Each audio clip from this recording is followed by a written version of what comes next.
This is a place. This is the place? This is a place. We want to talk about. This is a place.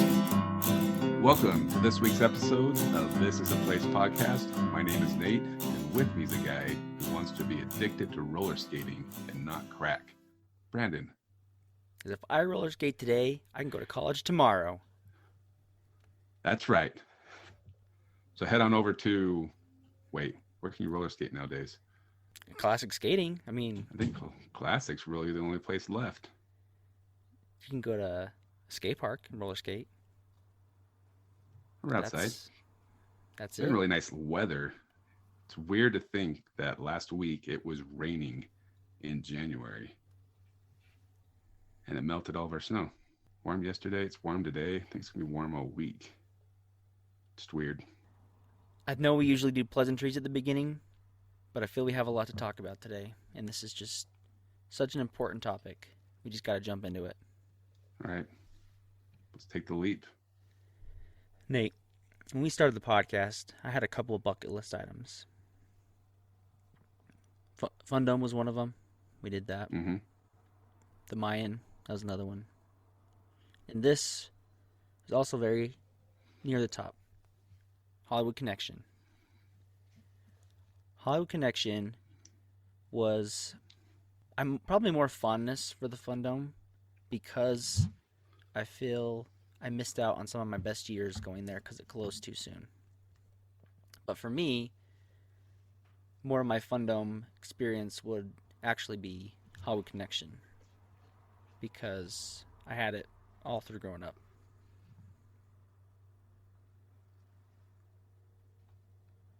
That's true. I mean, we had the Fundome, Hollywood Connection, and Classic Skating all at once, right?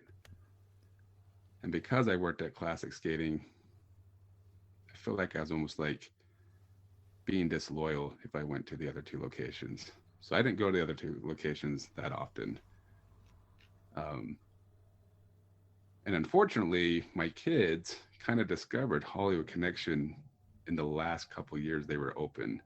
So they were very disappointed when they found out that it closed and is no longer around. I'm still disappointed it's closed and not around. But I'll tell you, I did visit Hollywood Connection quite a bit for the movie theater once I met my wife. Oh, really? Have I told you that story yet?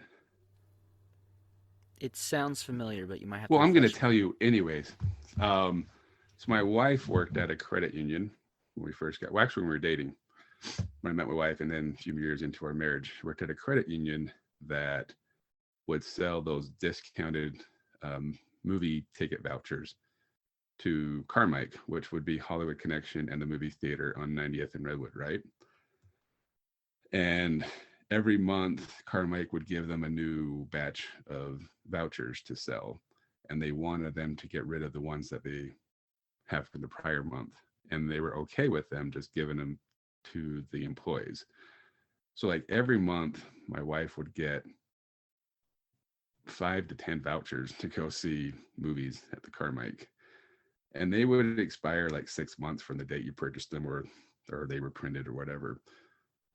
So we went to the movies like every weekend when we first were married, to the point where you're like, we've seen every movie there. And then those vouchers just keep adding up to where we just have a whole bunch of them. One time I took like all my, at the time, brothers and sisters and their kids, there wasn't that many back then as there's now, to Hollywood Connection to see a movie. And then, you know me, I just don't like to waste things, and I like a deal as well, right?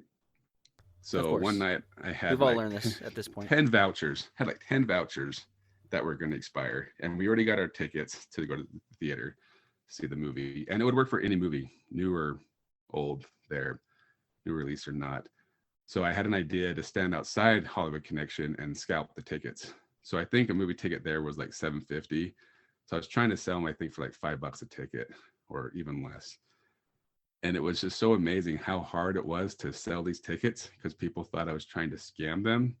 But I'm like, I go, literally, you're going to walk in that door and pay an extra $3 for your ticket, or you can just buy it from me now. Like, I'll even walk up with you to the ticket counter to make sure that the voucher works. But yeah, so I scalped movie tickets outside of a movie theater just to make sure that I didn't let those tickets go to waste.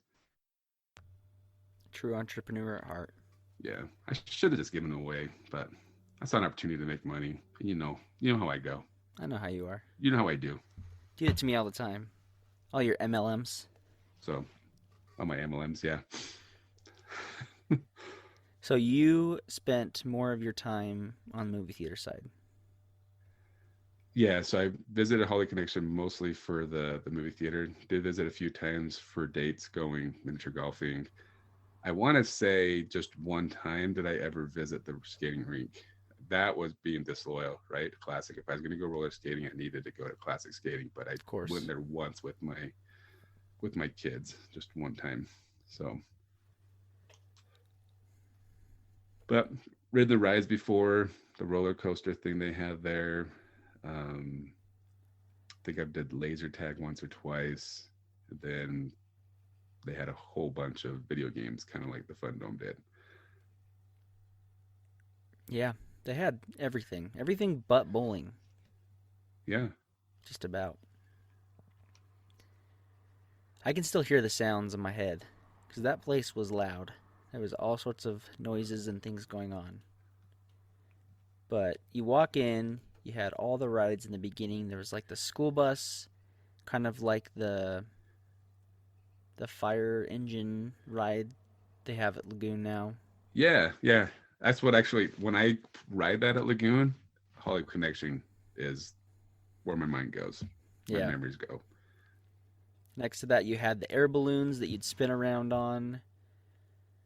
I want to say they had some kind of a rocket type ride. That might not be the case. But they had a carousel in there, and then some bumper cart things. And you mentioned the roller coaster, the dragon roller coaster that they had. And I think that was it for the rides, but some good stuff. A little bit of everything. And the restaurant, which I don't think I ever visited as well. But Yeah, wasn't it was kinda a like 50 wasn't styles yeah, restaurant. Yeah, diner. Yeah, Burgers and that kind of thing. right. I always thought was cool about it. It was right next to the skating rink, so you could go into the diner with your skates on. Had an entrance on the side. Oh, So it made you really feel like it made it really feel that it was a 50s style diner with the roller skates. Or maybe I'm wrong about that. Maybe I'm just inventing that in my head. but there's no way to prove it now. I guess we could have asked our guest. I just wish we could go back to that time and have a place like that we could go to nowadays. I mean, there's a few places out there. I mean, you got classic skating is really changed for being classic skating and just turned into a fun center. Yeah, a little more. You got Boondocks, you got the Rush Complex, but nobody has built the skating rink to go along with their funplex. Yeah. So I think that's kind of the piece of the puzzle that makes it nostalgic for me going to places like that, not having the roller skating rink. I mean, I had one of my earlier, well, I was probably 6th grade or so. I had a birthday party at Hollywood Connection, and a big part of it was going to the skating rink, and probably one of the first places I held the girl's hand was at Hollywood Connection. So how am I not going to love that place? You remember the mini golf? Did you ever do that? I did mini golf a couple times. Like I said, I feel like it was always on a date. Miniature golf is fun for like 5 holes, and then it gets What? pretty boring pretty quick. Really? I guess it depends who you're with, because I'm really competitive, and I felt like when I go on dates and stuff that nobody really cares. So after like the 5th hole, people just give up and start goofing off. So it's not that fun anymore. But anything's We've fun never as long gone as you're mini golfing competitive. together, obviously. Oh, we will though, because we got to go hit up a miniature golf, of course. Of course we do.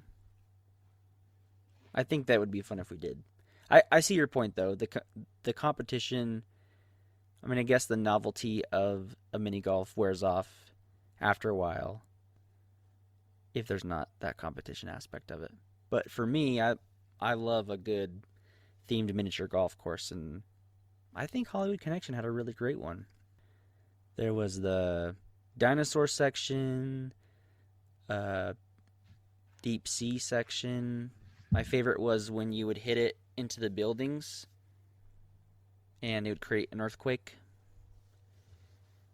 A very loud earthquake. Huh. I don't remember that. You could go hang out for a few hours, burn some energy skating, playing laser tag, miniature golf, chasing the girls, and then to relax, wind down, you can watch a movie Or play some video games. or play some video games and head home. They had a good arcade there. It was pretty big. It was the They really did. whole upper floor. And they Yeah, had the it's laser tag in there too, but there was so many games. You could spend your whole day there. it's the only place that reminded me, or the only equivalent I would say is the Fun Dome Mm-hmm. as far as space. What do you call it? Square footage of video games. Right. Well, we were lucky enough to track down the former manager of Hollywood Connection, and he was kind enough to take a few minutes out of his day and talk to us about what it was like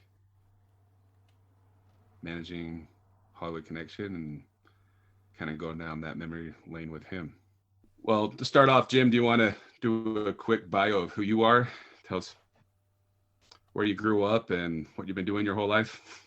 Yeah, well, I grew up in Salem, Oregon. I was born there in 1960. That's a long time ago. But my dad owned a skating rink, and so I basically learned how to skate when I was 1. Was proficient by the time I was 2, and I had was a rink rat, so I grew up helping him run the rink, handing out skates, whatever kids did in those days, probably violating every child labor law in the world. But we had a skating rink. It was a family thing, and I learned how to do speed skating, artistic, and roller hockey. And in those days, there was no inlines. It was all done on quad skates, and we traveled around the country and did that kind of as a fun activity. So what brought you to Utah? Well, my progression has been this. After being in Oregon until I was 20, I was pretty proficient in roller hockey. I made a national team and was playing on the national team, traveling around the world. And I moved to California to go to school. I first moved to Utah, then to California. I didn't stay long in Utah. I just missed hockey. But I went to Utah to run a skating rink down there, King Skate Country in Sacramento. And then I was on this team, was really good. And we played a few years there, won a nationals. And I, from there, played in a world championships in Italy where I was high scorer. And that got me some looks from professional leagues in Italy and Spain and Portugal. That's where the leagues are, kind of the ones that make the money. And it wasn't big money, but it was money, right? They pay for you to go over there, and they give you a room and some money, and you live a poor man's sport, hockey thing. But I was single and wasn't hooked up, and so I did that gig. So I went over there after the World Championships in Novara, Italy. I went a year after that, went over there and played for a city called Vercelli, and spent 2 years there. And then I went to 2 more clubs in Italy. Finished my career there in Italy. I did attend the Olympics in 1992 as part of the U.S. team. They contacted me, so I played in that in 92. But in 94, I retired and then came here to Utah. I already knew I was going to come here because 2 years before we had visited a friend. I had married a girl there my first year, Donata, my wife, still my wife, 35 years this year. And so I went over to play hockey, but I got married. That's kind of how it went down. But we moved here in 94 and I've been here ever since. Great. And so how did you get hooked up with Hollywood Connection? First of all, tell us what Hollywood Connection is, and then tell us how you started working there. Hollywood Connections, other than roller hockey and my career in hockey, it was the funnest job for me. And when I moved here, they were doing some fun centers. I was looking, and my background is running skating rinks. I ran some in Oregon, I ran some in California. And so, I took a little siesta and did the fun hockey thing, but I was looking for entertainment. And so I was working at RC Willie and I'd worked there a few years, but there was like classic skating and I applied for classic and hired me. And then I kind of bumped around a little bit doing RC Willie stuff.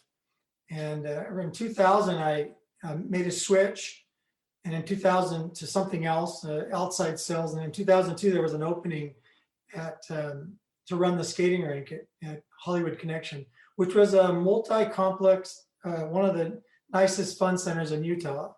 And it had a skating rink, it had merry-go-round rides and all sorts of bumper car rides, and laser tag arena, had a theater attached to it. So it had a 16 theater, at that time, one of the largest theater screens in the state. And of course, it had an arcade and some snack bar areas. Anyway, I got in there and ran the skating rink. I was hired by Larry Curry, good friend of mine still. And that's how I got into that. Just drifting slowly to that world, finally getting hired by someone. Well, if I would have known you back in the day, I could have put in a good word for you for classic skating, because that's where I worked in the 90s. Nobody knew me. I was like this guy that just came in, and I had no family here. So it kind of felt inspired to move here, but I knew I had no connections. Where if I'd have gone to Sacramento, I would have immediately been hired into that industry or an industry like it. So it took me a little longer to figure things out, but I don't regret any of it. We love living here. I have 5 kids, 2 of them were born here, 3 were born in Italy. So it's been a good little ride. I've traveled the world. I've done so many neat things that I don't regret my decisions. But yeah, that was when I got hired. I was real excited. I got to run the skating rink, and it was doing badly, and so I knew I'd make it better. Just being there. And one of the first things I did was start a hockey league, so it's kind of fun. And you still have basically the hockey league running today, even though Hollywood's gone, right? Yeah, Hollywood closed in 2014. It didn't really close because of bad management or anything. I'll say that. Some people think, oh, it didn't make enough money, but it did make money. It closed because the company that owned it was a theater, and they were downsizing and getting ready to sell. So Carmike Cinema sold to AMC, one of the huge sale. I think it was a $1 billion sale, $1.5 billion sale, whatever. But it went to AMC and became the largest theater industry. But they sold us because they wanted to, it was paid for, so they wanted to make the books look good. So 13 million looked better in cash than it did in our company. So that's what went on. They were selling all their theaters in Utah for whatever reason. So I was part of closing it too, which was sad. So they didn't necessarily close because business was bad, right? Is that what you're kind of? Yeah, it actually had some increases. When I took over, probably around 2008, 7 or 8, we increased sales about 30-40%. So we did really well with that. The theater went down some because Larry H. Miller built a megaplex in the West Valley Mall there. And so that hurt our theater sales, but we were still doing well with the Hollywood side. And theater was holding its own. But yeah, it needed a remodel by the time we were there, and the company had to decide what to do: remodel it, be competitive, or sell. I think selling was an option for them, sadly, but that's how that went down. So did you work exclusively just in the rink? No, I started there, and I quickly moved up. I teamed up with my manager, complex manager, Larry Curry, and became the assistant manager within a year or two. And so I was managing the rink, doing assistant managing for him, handling some marketing, just being his second man. And then when he left in 2000, I want to say around 2007 or 8, I became the manager there. And right away, we knew it was up for sale. So I was managing a business. I knew it was for sale, but it took years for it to sell. And so I just did the best I could with it and made it better, tried to make it more profitable and run it better as best as I could. And I think we did some good things to make it good in those years.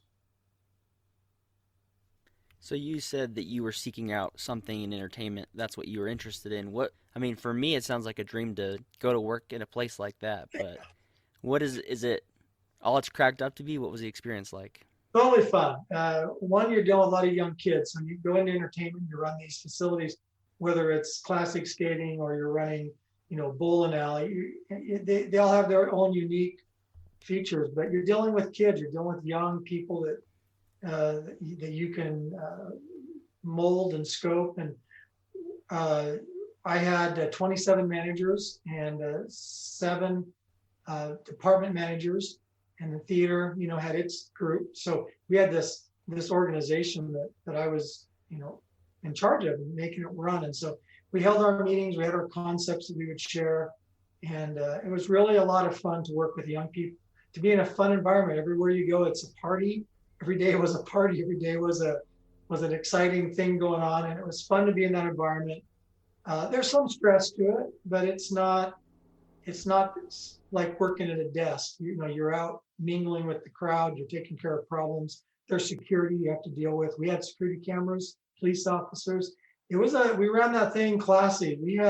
Wasn't just me running around being the cop. We had West Valley people there. We were really trying to run it right and take care of the patrons and also be professional. We all wore ties and we looked good. Tried to make it look good there.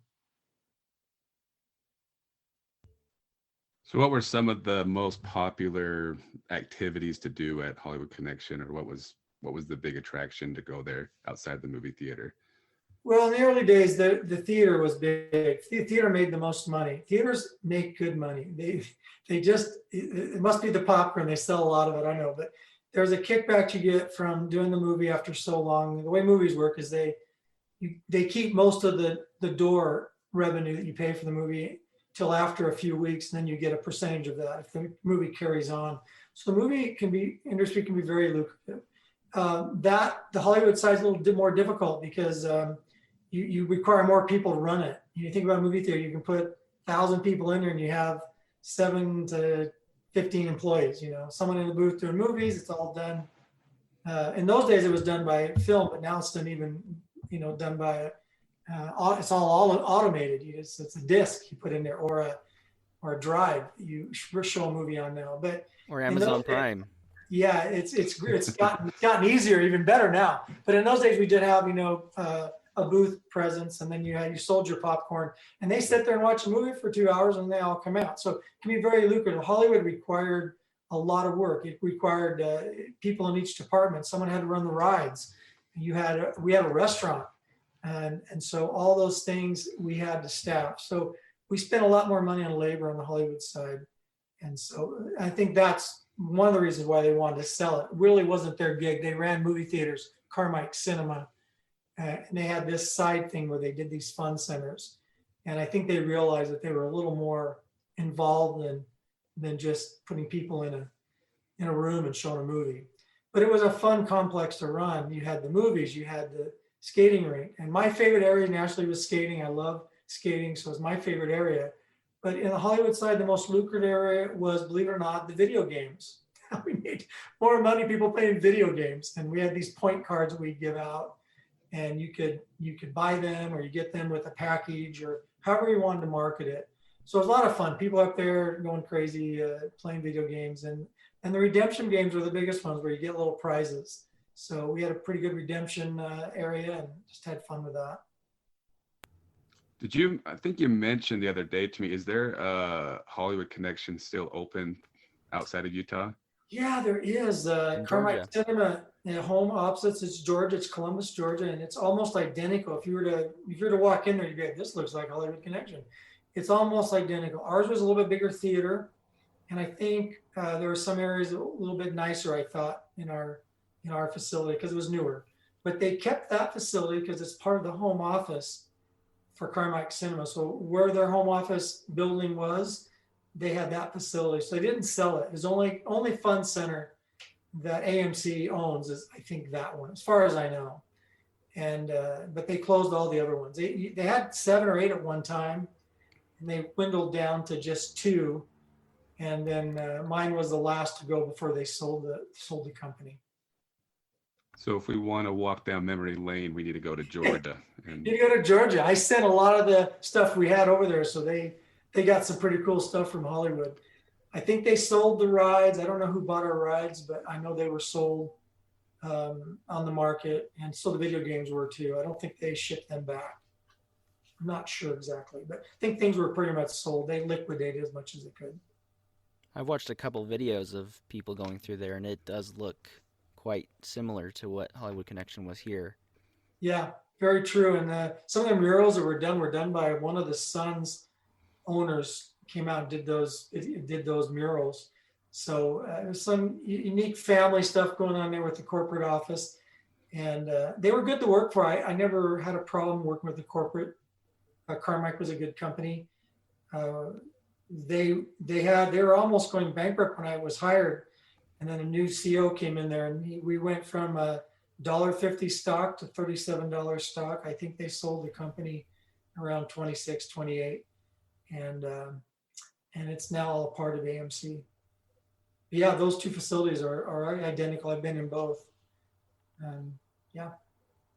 Do you have any crazy stories of when you worked there that you'd be willing to share with us? Boy, lots of funny, crazy things. Well, I'll tell you some. I don't know how appropriate it is, but I'll just have some fun. Do it anyway. Yeah, we had security, and every once in a while, you're in West Valley. I love West Valley, and I don't want to diss on West Valley. I think West Valley is a great community, and always gets underscored. People there are wonderful. We had a lot of people. We had some weirdnesses, and so one night we had this guy that was naked in the parking lot. So I sent the officers. I go, dude, this is a guy out there walking around naked. I mean, he's butt naked. We got to take care of that. Can't have him out there. This is a family fun center. So we set him out there, and he starts running, and so they had this taser gun. He's running along, and they shoot him, and just to see him freeze and fall butt naked over the thing, it's shocking. And that was a sight. Let me tell you, that was memorable. See all that go down. We had some situations. There's always something going on. Kids wanted to fight outside, and we handled it very well. We'd always go out and take care of those security issues pretty quick. We had cameras, so we were always watching people on cameras, what they're doing. We saw some weird things there. Might be a couple making out in the parking lot somewhere, and then we pull up and say, hey, you guys got to move on. Whatever you're doing here, you can't do it. But so there's always those little things with security, which I was in charge of as well. So they would notify me with, we had our little phones and we had these little phones we carried around, and they would notify me when we had issues, and we'd definitely take care of those. Inside the facility, I think the funnest times we had these pretty fun jam nights. We'd always go out, just put on my skates, go out and skate a lot. Just had those fun things. We do some fun parties, New Year's Eve parties, where they go all night long. The high schools would come and do their party, and then we had a game where we did 50 on 50 in the skating rink, dodgeball. If you can imagine 50, that's 100 people in a skating rink, all throwing dodgeball at each other at ends. What a game that was. We had the scoreboard. We were taking scores. People were getting hit in the face. It was just crazy. And so, but we do those type of things for the all-nighters. And of course, we calm them down by putting them in the theater to see a movie. So it was a pretty good event. We had some pretty unique and fun things we did. Almost so many fun things that I can't recall them all, and I can't tell them all to you in this segment. But those were just a couple things we did fun. Of course, we played hockey, 2 or 3 nights a week, and those are always fun for me. we had some fun employee parties where they just went across and did all the games, and we played football in the facility, and we did a lot of fun things, but tried to keep it appropriate. The idea of running a facility, I was pretty professional. I liked having fun, but I didn't want it to be crazy. So I was really hard on drugs. I was really hard on sexual harassment, and I was really hard on when you don't show up to work. Just if you can't show up, you got to move on. So we were teaching kids to be good people, and that probably what I pride myself most on is our concepts and teaching people to be good workers and good employees and good people. And I have a concept for that I call peaks. Very cool. So did the kids that work there get to go to the movies for free and skate for free and all that stuff? Oh yeah. Is that an incentive for working there? Yeah, they could bring their families for free too. So we were pretty lenient with what they could do. They had some restrictions. We didn't let them play redemption games, as there were prizes given out, and they really could have took advantage of that. So we prohibited that, but everything else they could do. They could ride rides and great discounts if they did a birthday party. And so we tried to take care of the employees. We didn't pay them much in those days. It was $7.25 or $7.50 an hour. It's pretty pathetic, but that's what it was, and we just did the best we could with them. The peaks concept that I shared with them, I shared with every employee that when I managed, and the peaks is this. I had this epiphany once that success isn't always about money, fame, fortune, status, what car you drive, what home you have. We get that mixed up in this world, and we start thinking that those things are what makes us successful. Those are just rewards. And I had a little bit of success. I know what it's like to play in front of 5,000-10,000 people and to be, celebrated a little bit on film. And, in those days, it wasn't like today, social media, but, we had our little community where we were popular and all that. But I came up with this concept called peaks, and I would share it with the employees. And it's peak stands for, when you spell it, it's PEAKSS. It stands for passion, effort, attitude, knowledge, skills, and service. And so if you love what you do, you're passionate about it. You have to have passion in life. You have to have love for what you do, or don't do it. Go do something you like to do. And if it's temporary, still show a little passion. It's going to carry you to the next level. So love what you do, put some effort in it, show up to work, care about what you're doing. You're running a ride, watch the kids. They can fall off and hurt themselves. If you're running the skating rink, get out there and make sure the guys aren't hurting somebody. Put some effort in your job. Don't just stand there and play music, but be aware. And then if you have a good attitude, and this is what I always say kills you, it's the middle finger, right? It's attitude, it's integrity, it's whether or not you're have goals and values. It's whether or not you have if you're doing the right things in life. If you're doing drugs and alcohol, that's probably not a good attitude, right? And so attitude is the ones that kill you, and attitude is everything, we used to say. Oftentimes, I would always tell them, passion, effort, attitude, and that middle finger is going to get you, so be careful. And they all affect each other. And after you get those three down, you're pretty much successful. You're a successful human being, I think. Depending, there's no money there. You're not famous. You're successful doing what you do. You're doing good things for good people, and you're a good person for those three things. And then you get knowledge. And then you develop skills. And then 6, you start serving people. When you have all those three at high levels, I believe you're a successful individual. Unlike the world where they think you're successful because you drive a Ferrari, or you walk around in a $1,000 suit. Not necessarily. I would hope that my daughter wouldn't marry someone like Tiger Woods. He's a great golfer, but not so sure about those morals. And so I hope some of those kids that worked there learned that and are successful. It's always good to hear they're doing well. I hear oftentimes my managers doing well, and some of the kids I bump into are progressing. It's great. Maybe I had a part in that, maybe not, but those are things we taught in our meetings that I felt were a big deal. That's great. I do know a few of the employees that you had, and all of them talk very highly of you. So that's a good thing when you like your boss and you like the job that you have, even though you're just a may be a teenager, right? One more question I have for you is that SPS was the company who bought the building, right? Mortgage servicing company. Have you had the opportunity, or would they even allow people to go in and see what the building looks like now? Or Yeah, they are such a great group of people. They were wonderful to work with. It's sad to sell a building. I actually closed 2 buildings. I closed Hollywood, and then I went out and closed the theater in South Jordan, the Carmike Theater there, smaller operation, but closed it too. Sad to do all that. But this company that bought Hollywood, they were good people.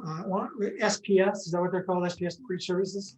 yeah, SPS servicing or something like that. They were great. They were respectful. We were trying to, keep the business up. They weren't, advertising. They were really respectful in that process. And it took about a year to sell it and go through the process. We were trying to keep it under wraps so people wouldn't be like not going to us anymore, right? Knowing we were selling, but they were great. And when we sold it, they actually remodeled it. They kept me updated on what they were doing.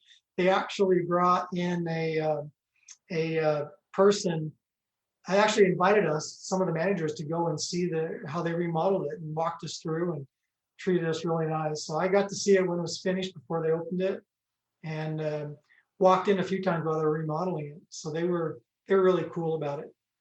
Yeah, I believe I know a few of the employees that work at SPS as well, and the rumor is that they were trying to convince them to keep one of the movie theaters open so they could watch movies. But so true. They were going to use. They had one, and we had this one big room, and I remember talking with them about it, and I said, "Yeah, this would be a great assembly room, and you could do movies on it. We could remodel a little bit. It'd be awesome." But I don't think they did that. At the end of the day, I think they did something else. One of my good friends, he worked in the movie theater side, and one of the best days we had was, you brought up a little bit earlier, Nate, of if the employees got the advantage. I was able to get the advantage one day, and we spent the whole day. We saw movies. We did all the activities like it was a whole summer day just playing at Hollywood Connection. And that's just, I had so many good memories there, and that was a fun day to just, how carefree things used to be and how fun it was just to go there and enjoy it. So thanks to you, Jim, for creating that kind of environment there so that it was a place that I could go growing up and really enjoy and have so many fond memories for. It's a pleasure doing it. It was a lot of fun. Yeah. Well, thanks, Jim, for taking time out of your busy schedule to chat with us. We'll have to have you back on, I think, to talk about the roller hockey league. Get the word out on that. Yeah, you're not done. Good. Yeah, you guys can call me anytime. Happy to help you out. I think the one question we didn't ask Jim was, how do we get something like this back? They still have the footprint in Georgia. Just bring it on back over to Utah. That's a good question. And maybe, he kind of mentioned it, or I think I asked him as well, that Hollywood Connection didn't close its door because it was in financial troubles. Or was it gang violence? It was gang violence? It wasn't gang violence. Oh, that was the Fun Dome. Right. So I wonder if the numbers would pencil in if, like you said, brought something like that back to Utah.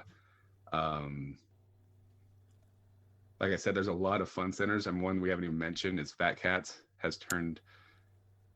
They kind of done the same concept out in Saratoga Springs with the movie theater next to the fun center, but we're also again missing the skating rink. So could we rebuild? Is that the key? Do you think you have to have the skating rink to be able to get to that level? To our level. To our level, to our standard.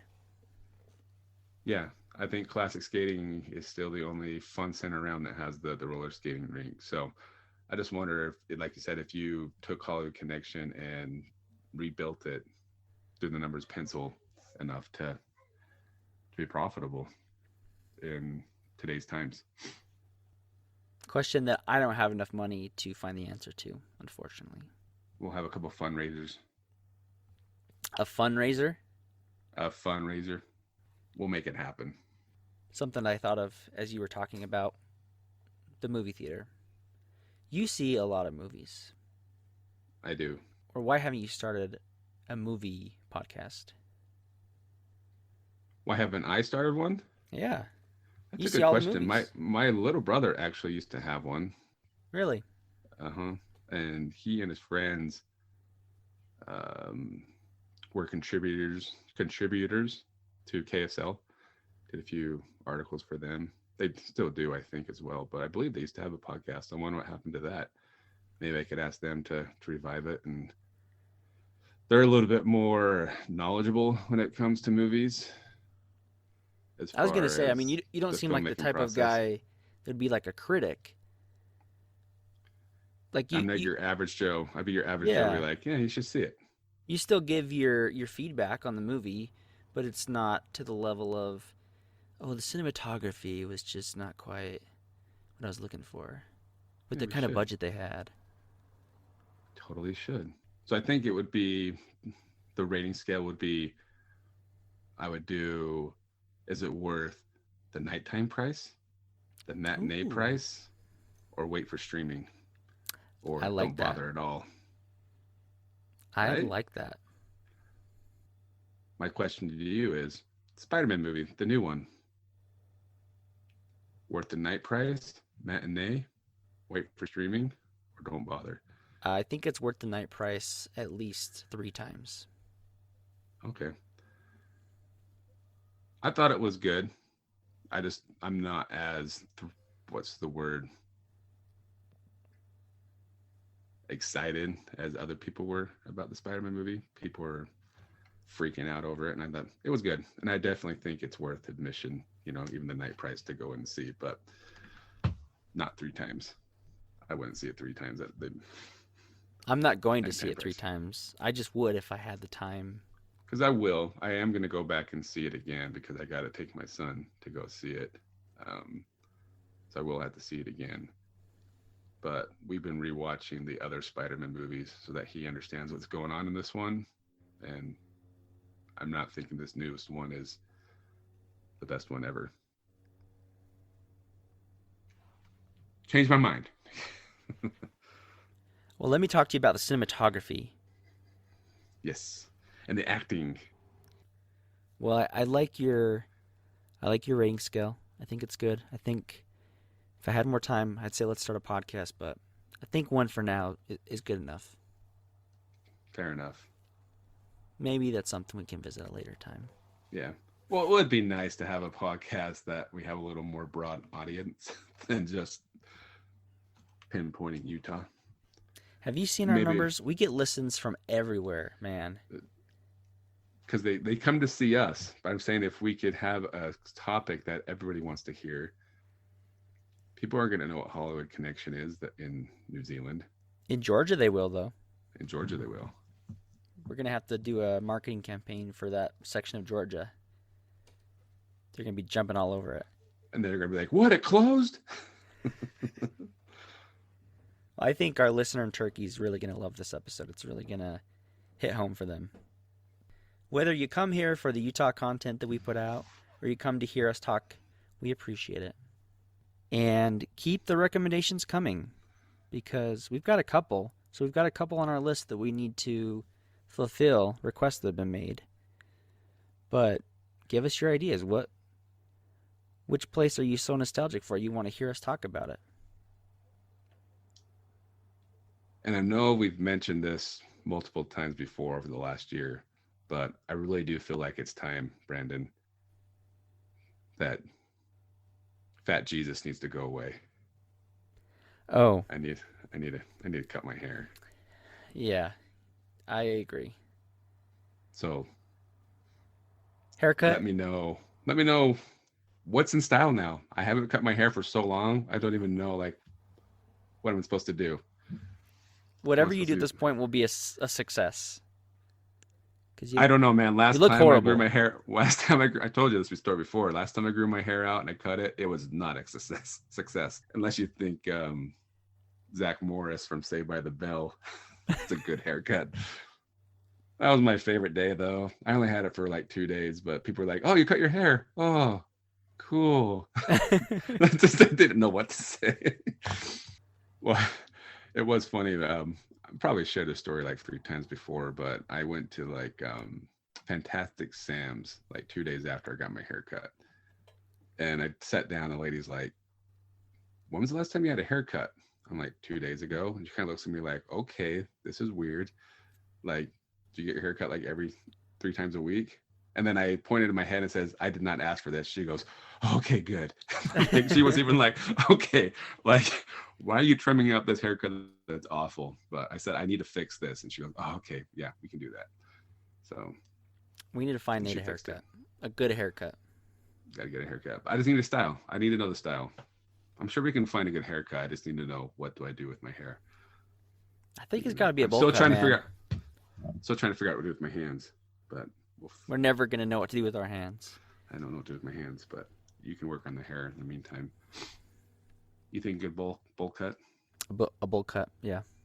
like Harry, or is it Pumpkin White pie Christmas? haircutted freak.